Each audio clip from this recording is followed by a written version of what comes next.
Hey guys, I wanted to talk to you while this message was still live in my mind. This download that I got when I was on a walk this morning, and my husband came through in spirit. It's like crazy, so hopefully I don't cry. Um, but I really feel like compelled that it's important for me to share my process. It's important for me to share what spirit says to me as I transition, through that grief. And what happened today was almost like I want to call it a chamber of death.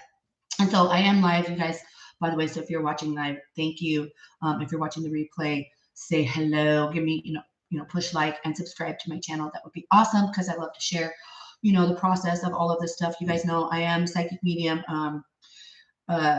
first and foremost, I guess. And then, I've just grown from there studying spiritual science and then, obviously had a major death in my life. And one of the things that happened today on my walk, again, I wanted to call it the chamber of death because I was listening to a song which is called Save Tonight, and the words are just so profound, and that's a whole other video in regards to messages from spirit. But the message that I got today is because obviously I've been through like this massive healing journey, and I had this like epiphany that I'm not who I used to be. And it like made me start crying because what they were showing me, what my, husband and spirit was showing me, or spirit in general was showing me, is that when we lose a loved one, when it's so tragic, when, we go through that death and we go through that like ripping away literally of our heart chakra, it's almost like,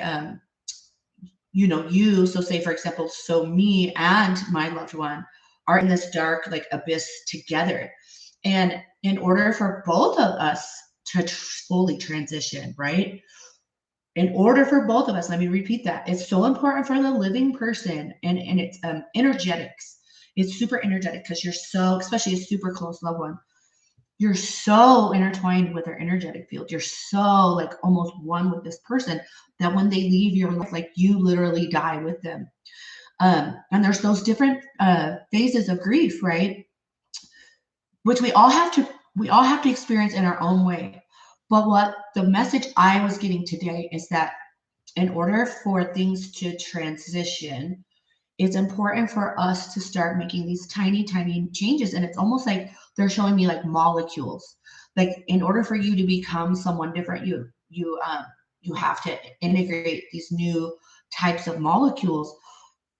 But when every time you start integrating this new molecule, say you're just doing something finally different, maybe you go somewhere, maybe you meet a new friend, maybe you start drinking freaking celery juice, or you start going on a walk, what happens is you start becoming alive again.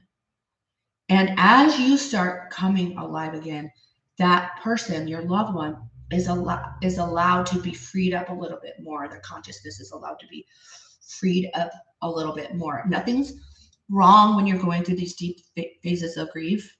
I want to share that with you guys. Nothing's wrong. But there are, like, I even remember in some of my decks, I'm looking up because that's where I keep my decks of cards. One of them in there, and one of the decks was saying that in order for like our loved one to fully transition, it's important for us to like allow them to like let them go. And when you're becoming someone different, it's not telling your loved one that you don't love them anymore. Your loved one really wants you to keep living. And this is the part that gets me really emotional because it really sucks when you lose somebody, right? And you get really angry, and you don't want them to. Didn't want them to like quote unquote leave you. And it's not that they left you. It's that they made this agreement, whether it was conscious to them or not. And I feel like my husband, in a semi-conscious way, knew that in order for us to continue, they had to go.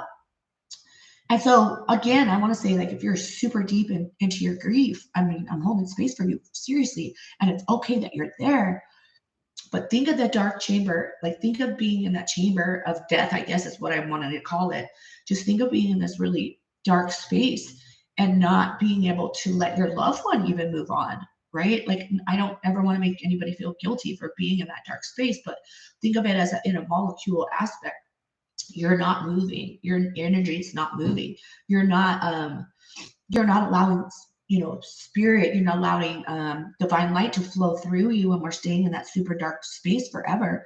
And when we could just, even one little molecule, even one little change, it opens it up. So the moral of my story today, even though I'm like a crying hot mess, is that it's okay to become someone different. And it's like your loved ones want you to become someone different. Like, I know it doesn't sound like an opportunity when you lose a loved one, but it is an opportunity for you to, reevaluate who you are, who you were, and it's okay to become someone else. And when you do, that loved one, instead of being in that chamber, like the chamber of death that I keep repeating in this video, instead of being there, is able to like branch out. And like, I get really deep into this because we are multidimensional beings. So I don't want to say like you're holding your one loved one in this horrible chamber of death. It's just that aspect of themselves. It's just that piece of their soul is kind of just there with you. And so it's, in order for them to move, it's important for you to move, whether it just be one molecule at a time. So hope you guys enjoyed this video. Those of you guys that are suffering through grief, I really feel for you. I'm sending you all love. Find me on Instagram at I am Brandaline. Or of course, if you're wanting to learn more about channeling your loved ones, then check out my Awaken program on my website at brandaline.com. So I am out of here. I'm going to be done crying and blowing my nose and drinking my celery juice and getting on with some of my life and still channeling him through, right? Still allowing him to be part of my human experience, but not being stuck in the dark chamber, not being stuck in who I always was before. I hope that makes sense. Like, you're shifting dimensions, literally. So I will talk to you guys soon. Sending love.